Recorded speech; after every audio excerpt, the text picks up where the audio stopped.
February 15th, 2026. The Trump administration's white nationalist project was on full display this weekend at the 62nd Munich Security Conference that took place from February 13th to 15th, 2026. The Munich Security Conference is the leading international forum for discussions of security policy. It was begun in 1963 at the height of the Cold War to be an independent venue for experts and policymakers to discuss the most pressing security issues around the globe.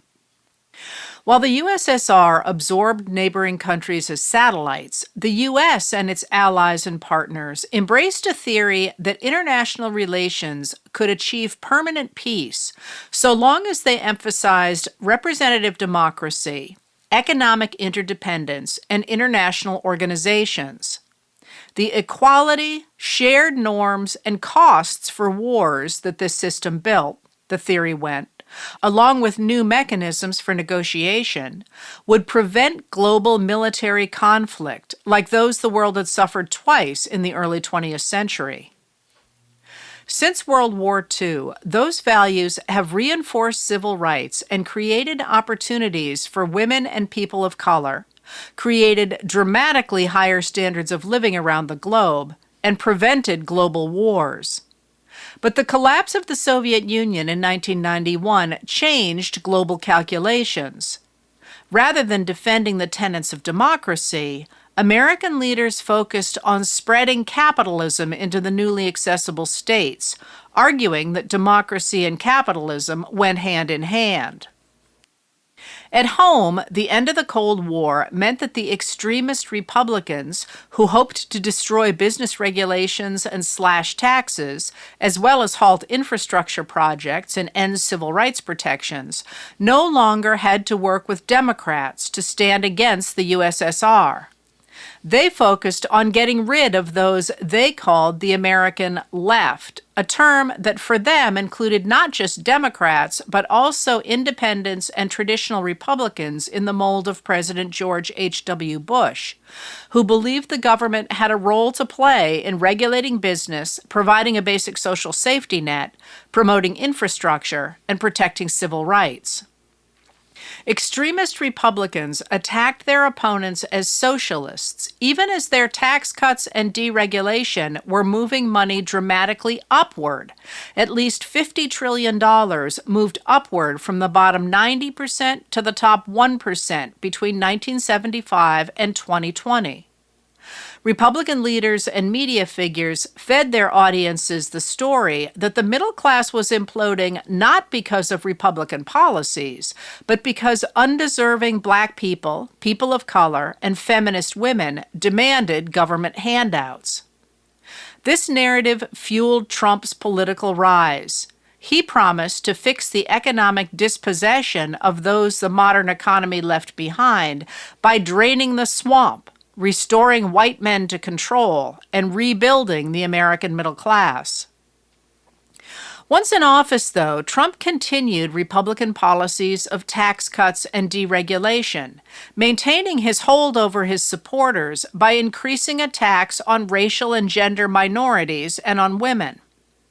As he distanced himself from democratic principles, he cozied up to Arab monarchs and Russia's President Vladimir Putin. Like right-wing media leaders, he championed Hungarian Prime Minister Viktor Orban, who had destroyed democracy in Hungary in favor of establishing autocracy. At the Munich Security Conference last year, just after Trump had taken office for the second time, Vice President J.D. Vance announced the U.S. was switching sides in global affairs. Henceforth, it would work to destroy the values of representative democracy and the global systems of trade and security that the U.S. and partners constructed after World War II. In their place, officials in the Trump administration and their media allies have embraced the Great Replacement theory that says Black and brown migration to Europe and the U.S. is destroying Western civilization. Such migration must be stopped, they argue, and brown and Black people purged from the U.S. and Europe. the end of equal rights for migrants will enable white Christian men to dominate society and pass laws that reinforce traditional religious and patriarchal hierarchies. A report the organizers of the Munich Security Conference released before this year's event named the elephant in the room: the changing role of the United States in the international system. The report looked back to the statement of U.S. Secretary of State Dean Acheson, who oversaw the development of the post-World War II global order, that he was present at the creation. Now, the report said, we may be present at its destruction. The world has entered a period of wrecking ball politics. Sweeping destruction, rather than careful reforms and policy corrections, is the order of the day. The most prominent of those who promise to free their countries from the existing order's constraints and rebuild stronger, more prosperous nations is the current U.S. administration. As a result, more than 80 years after construction began, the U.S.-led post-1945 international order is now under destruction. Trump is leading that destruction, the report says, but it's not clear that he is clearing the ground for new policies that will secure Americans' safety, prosperity, or freedom. It warns that Trump is building a world based on private transactions that privilege a global elite and replace international cooperation with a few powerful countries. Ironically, it says, this would be a world that privileges the rich and powerful, not those who have placed their hopes in wrecking ball politics. When he opened this year's conference, German Chancellor Friedrich Merz warned the Trump administration that the leadership claim of the U.S. is being challenged, perhaps already lost, and that the world of great power rivalry the U.S. is trying to set up will leave the U.S. alone and weakened. We Germans know a world in which might makes right would be a dark place, he said. Our country has gone down this path in the 20th century until the bitter and dreadful end.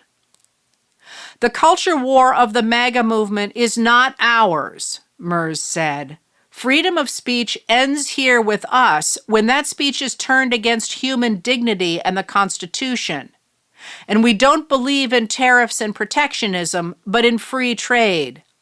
We stand by climate agreements and the World Health Organization.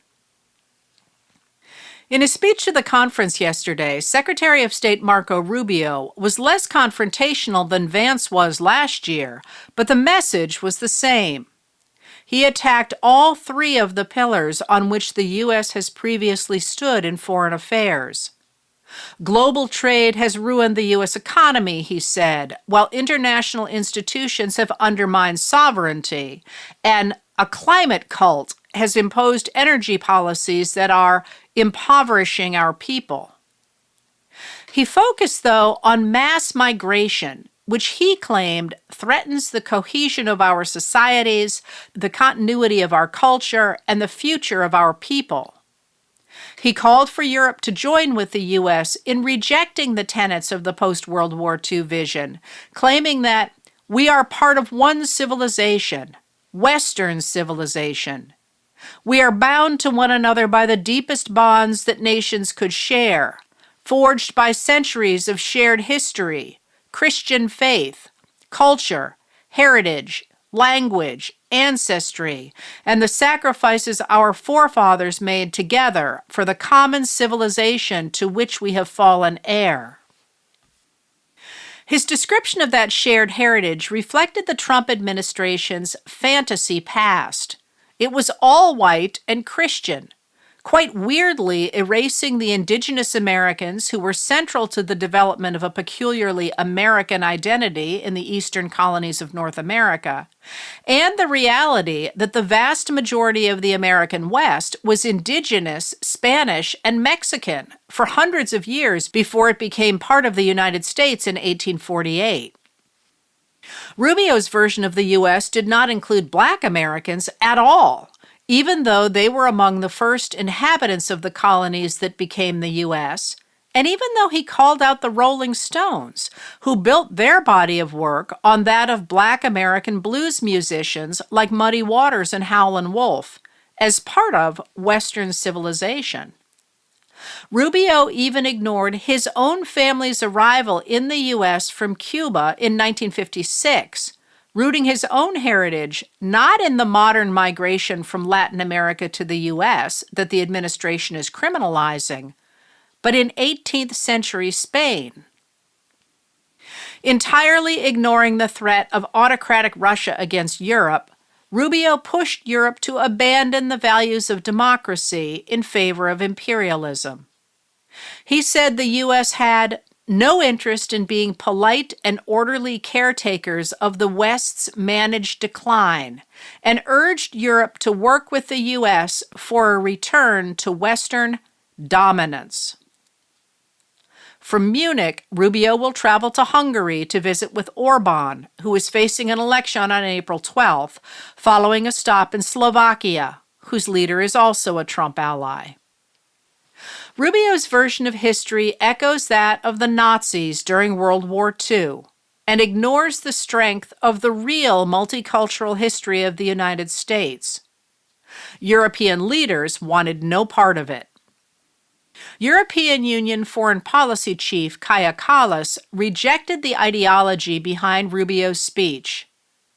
Contrary to what some may say, woke, decadent Europe is not facing civilizational erasure, she said. She noted that other nations want to join the EU, and those that are already members want the EU to take a stronger role in the world, to defend our values, to take care of our people, to push humanity forwards. Kallas disputed the argument that the post-war order is economically backward compared to autocracy, noting that since the fall of the Soviet Union, nations that have joined the EU have grown economically more than twice as fast as Russia. She reiterated the value of international trade and security partnerships, and she reminded the audience that the vast majority of countries also want the same thing: stability, growth, and prosperity for their people. The best way to get there is to go together. As MERS had done, Kallas called for Europeans to assert their own agency to protect not only our excellent living standards, health, and happiness, but the lessons we have learned from our own history. Former Secretary of State Hillary Clinton said in Munich that Trump has betrayed the West, he's betrayed human values, he's betrayed the NATO Charter, the Atlantic Charter, the Universal Declaration of Human Rights, and warned he is modeling himself after Putin. The Trump administration's attempt to replace the post-war international order with a great power system driven by autocracy has opened the door for Democrats to suggest a different kind of U.S. foreign policy. A number of elected Democrats traveled to Munich, where they tried to counter administration officials' message. California Governor Gavin Newsom touted his state's climate policies and signed a memorandum of understanding with Deputy Governor Alexander Kulepin of Lviv, Ukraine, to strengthen trade and commercial ties with Lviv Oblast, California's sister state. Representative Jason Crow, a Democrat of Colorado, and Alexandria Ocasio-Cortez, a Democrat of New York, cut more closely to the heart of the crisis that led to Trump's rise by calling for a U.S. foreign policy rooted in the working class. We can't fall into right-wing populism's lie that the most vulnerable in society are to blame for wealth inequality in our countries, Ocasio-Cortez later summarized her argument. We need to build movements that tell the truth. The story of wealth inequality is not a cultural one, but a class one. At Munich, she said, we want to make sure that we dive deeply into shared innovation, investment, strategic priorities, and trade policies that ensure the benefits of that trade actually benefit working class people, and that we restrain ourselves from the military interventions of our past. Our foreign policy is being turned into an extortion ring for big oil, for the Trump family, for elites, Crow said. They're bullying our partners and allies. We want strength and peace, but we don't want to be extorting and bullying our friends. We want to be a force for good. We need a national security and foreign policy that looks like America and has the experience of the American people, with partnerships that are rooted in fairness and that deliver for working class folks everywhere. Letters from an American was written and read by Heather Cox Richardson. It was produced at Soundscape Productions, Dedham, Massachusetts. Recorded with music composed by Michael Moss.